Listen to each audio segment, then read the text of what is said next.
Hi everybody, Friday the 20th of March, and we come to the end of an unprecedented week, and I think I'm very, very proud to say that we are ready for whatever comes next.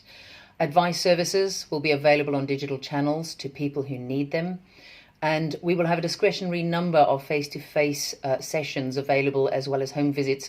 And we will ensure that health and safety measures are in place to ensure that we protect our staff and our volunteers and members of the public as we deliver this service.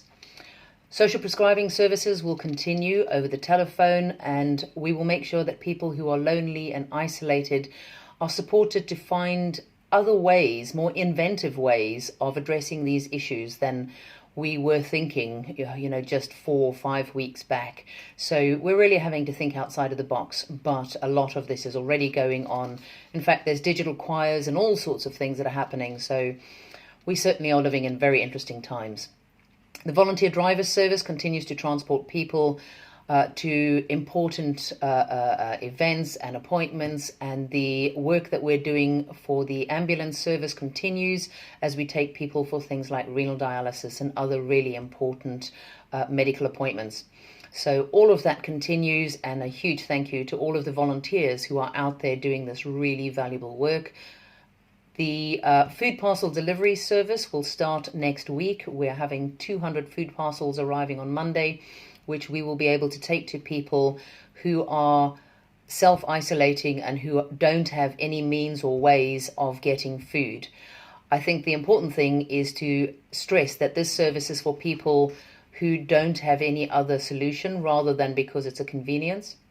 And another message we really need to get out to people is that if they're in a situation where they are relying on friends or neighbours or other people to get things for them, that they must make sure they don't put themselves at risk. I've heard that there are a lot of scammers who are going out, knocking on people's doors, saying they're from the council to collect a shopping list to go and get things, and then disappearing with somebody's money or bank card. It's absolutely important for people to know that if they hand their bank card over to anyone, even someone they trust, and it goes missing or gets misused, that they are not covered by the bank.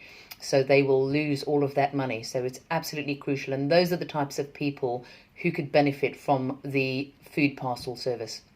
And I think just a final thing to say is that it's really, really important that we are able to help people by providing more than just food. But the problem is getting hold of other things like toilet rolls and soap and various other goods that people will need, those essentials that people will need. So that's why we've initiated a fundraising appeal on our website, www.canosn.org.uk. And if we could get donations, we could then use them to order in those types of supplies so that we are able to make sure that with every food parcel, maybe a couple of toilet rolls and anything else that might be an essential that people need is able to be delivered. So again, I just want to say a huge thank you to every single member of staff and volunteer that has done absolutely incredible things this week to really reinvent our services. It felt as though we were on a sinking ship that we had to rebuild from the inside out during a storm.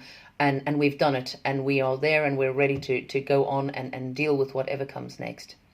Finally, I just want to end on a really wonderful note, which is to say I had the pleasure of congratulating Jane Timms on her 20th anniversary of being a staff member at Citizens Advice in North Oxfordshire today. So she went on her way with some flowers today, and I hope that you'll all join me in saying a huge thank you to her for all she has done over the years.